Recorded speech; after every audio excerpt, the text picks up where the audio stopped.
Satu, dua, tiga. Halo, assalamualaikum warahmatullahi wabarakatuh. Perkenalkan, nama saya Selamat Riyadi. Saya berasal dari kota Tasikmalaya. Sekarang tinggal saya di Depok Cimanggis. Perkenalkan lagi. Mohon maaf.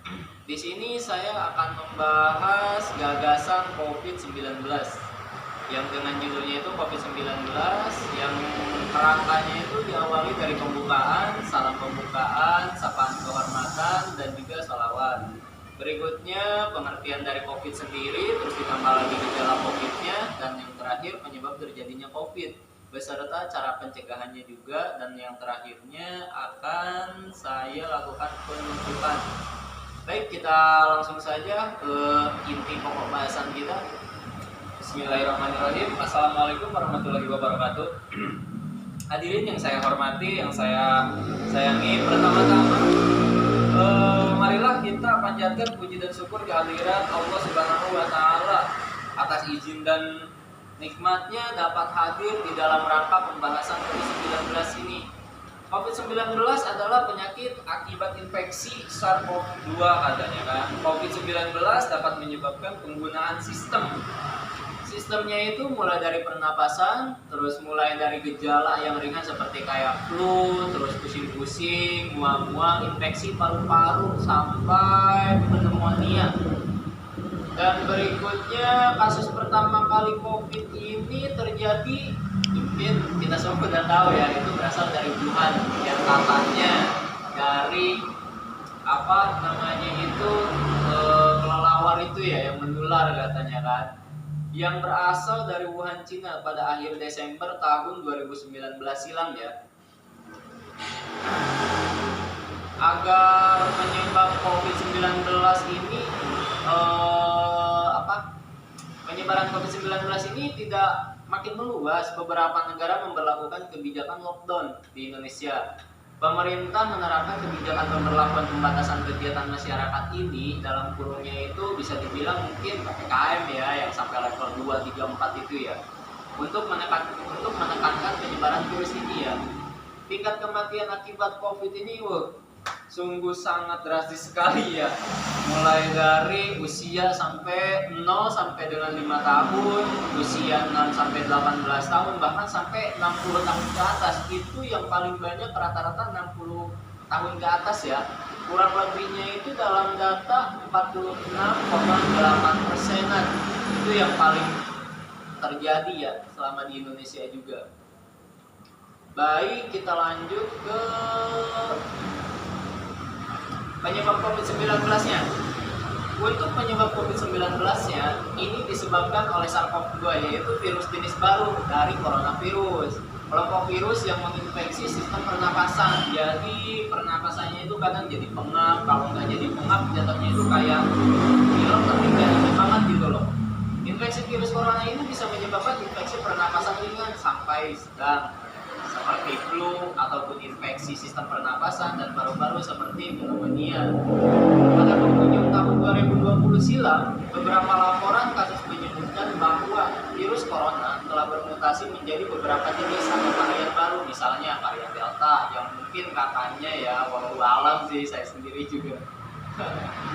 COVID-19 awalnya ditularkan dari hewan ke manusia. Mungkin penyebabnya itu pernah dengar kali ya, mulai dari kelelawar katanya sampai ke manusia. Dibilang masuk akal ya, tergantung juga sih keyakinan kita semua ya. Setelah itu diketahui bahwa infeksi ini juga bisa menular dari manusia ke manusia. Jadi jatuhnya itu kayak influenza tuh, pilek ringan ataupun batuk itu benar-benar sih bisa gitu. Karena kan jatuhnya itu kurang lebihnya itu kontak udara gitu ya. Terus kita lanjut ke faktor dan resiko COVID-19. COVID-19 ini dapat menginfeksi siapa saja, tetapi efeknya akan lebih berbahaya atau bahkan fatal bila menyerang orang lanjut usia seperti ibu hamil, perokok, penderita penyakit tertentu, dan juga orang yang daya tahan tubuhnya itu lemah. Makanya orang-orang yang daya tahan tubuhnya lemah itu rentan banget gitu loh terkena COVID. Makanya kalau nggak salah kurang lebihnya itu pemerintah sempat mengeluarkan yang namanya itu vitamin gitu ya untuk seluruh warga masyarakat Indonesia kurang lebihnya, agar si daya tahan tubuhnya itu loh, imunnya katanya terbilangnya ya. Terus ditambah lagi seperti penderita kanker juga itu bisa cepat banget kena COVID. Gejala COVID, awal infeksi COVID-19 ini bisa menyerupai gejala flu. Itu awal-awal pertama ya. Terus yang keduanya itu next jadi demam, next lagi pilek, batuk kering, sakit tenggorokan, dan sakit kepala.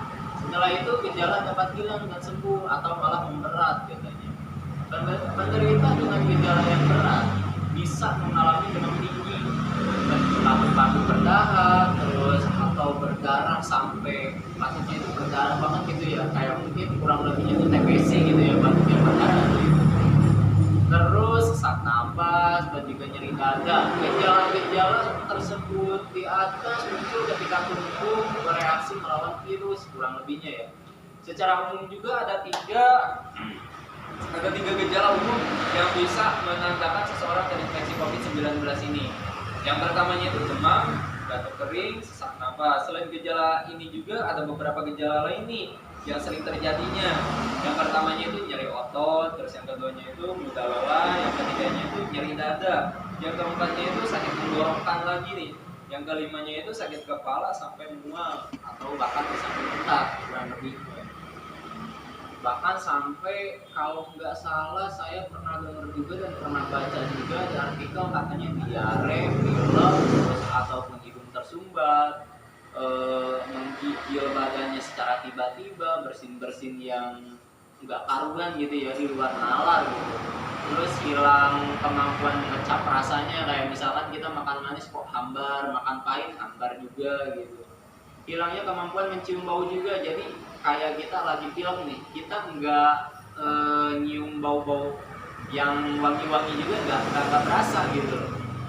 Pada beberapa penderita COVID-19 ini dapat tidak menimbulkan gejala sama sekali. Orang yang sudah terkonfirmasi COVID-19 melalui pemeriksaan seperti PCR namun tidak mengalami gejala disebut sebagai kasus konfirmasi asimptomatik.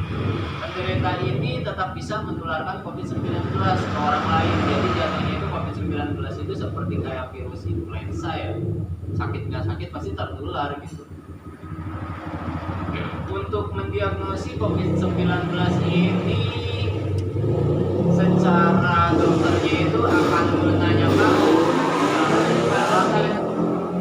perlu diketahui juga bahwa rapid test pada COVID-19 ini hanya digunakan sebagai tes screening katanya atau pemeriksaan awal. Itu yang namanya rapid test itu tes screening doang gitu loh, bahwa kita ini terinfeksi ataupun tidak gitu. Kalau misalnya kita terinfeksi, jatuhnya kita wajib juga gitu loh berobat secara berkelanjutannya lagi, datang ke rumah sakit ataupun bisa dirawat. Semua tergantung lagi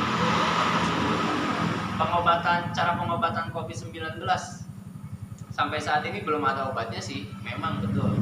Yang secara pasti dapat mengatasi penyakit COVID-19 jika ada didiagnosis 19 tetapi tidak mengalami gejala atau hanya mengalami gejala ringan. Kita cukup melakukan perawatan atau isolasi mandiri di rumah kurang lebihnya 7-14 hari. Dan kita tidak boleh berkontak ataupun ya intinya dengan orang sekitar itu kita nggak boleh bertemu lah gitu. Bahkan sampai bertatap-tatapan muka karena dari udara sendiri yang dapat menularkan penyakit tersebut. Kita lanjut ke penelitian menunjukkan bahwa pasien COVID-19 dengan gejala ringan dapat sembuh dalam 2 minggu.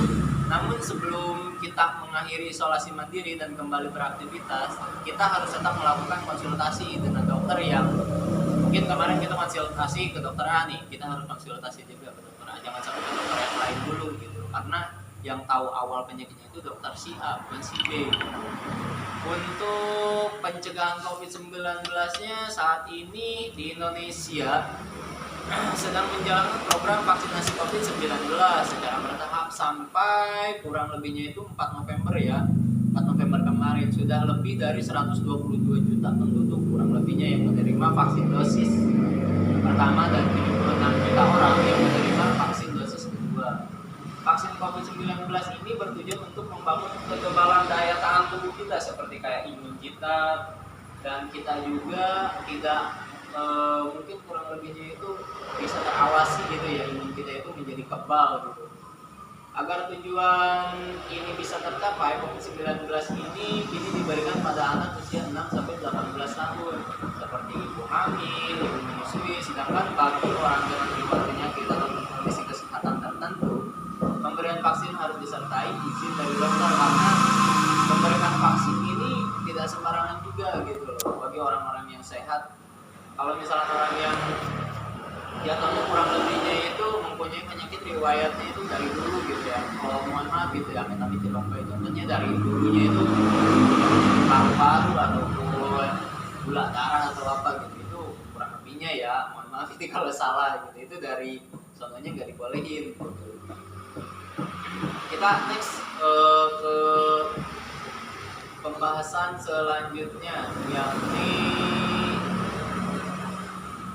untuk orang yang diduga terkena COVID-19 yang sebelumnya disebut sebagai ODP itu dan PDP, ada beberapa langkah yang bisa dilakukan agar tidak menularkan virus corona ke orang lain. Yang pertamanya itu lakukan isolasi mandiri, yang keduanya itu konsumsi obat-obatan yang disarankan oleh dokter, yang ketiganya lakukan pengukuran suhu 2 kali dalam sehari, pagi dan juga malam hari.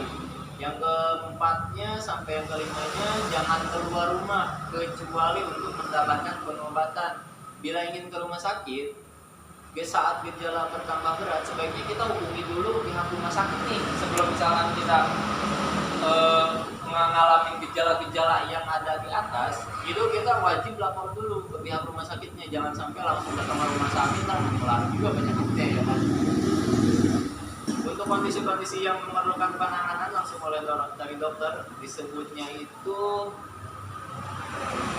mohon maaf, kondisi-kondisi yang memerlukan penanganan langsung oleh dokter di rumah sakit seperti melahirkan, operasi, dan juga cuci darah atau vaksinasi anak akan ditangani secara berbeda dengan beberapa penyesuaian selama pandemi COVID-19. Tujuannya adalah untuk mencegah penularan kedepannya. Jadi dalam COVID ini kita belum ada obat yang langsung nyembuhin gitu loh, jatuhnya itu mencegah dan juga meringankan gitu loh gejala COVID tersebut. Dan kurang lebihnya mungkin bisa dibilang kayak vaksinasi ini meringankan ya, kurang lebihnya itu. Baik, untuk pembahasan COVID-19 ini kita sudah berbincang banyak ya. Mungkin kalau misalkan secara inti dan ininya kalian semua juga mungkin sudah paham, atau bisa lebih dibaca lagi dalam artikel kayak Google ataupun ya di artikel-artikel lain gitu. Demikian uraian yang dapat saya sampaikan, semoga bermanfaat bagi kita semua, amin. Dan mohon maaf banget sekali yang sebesar-besarnya atas segala kekurangannya dalam segala pembahasan gagasan ini.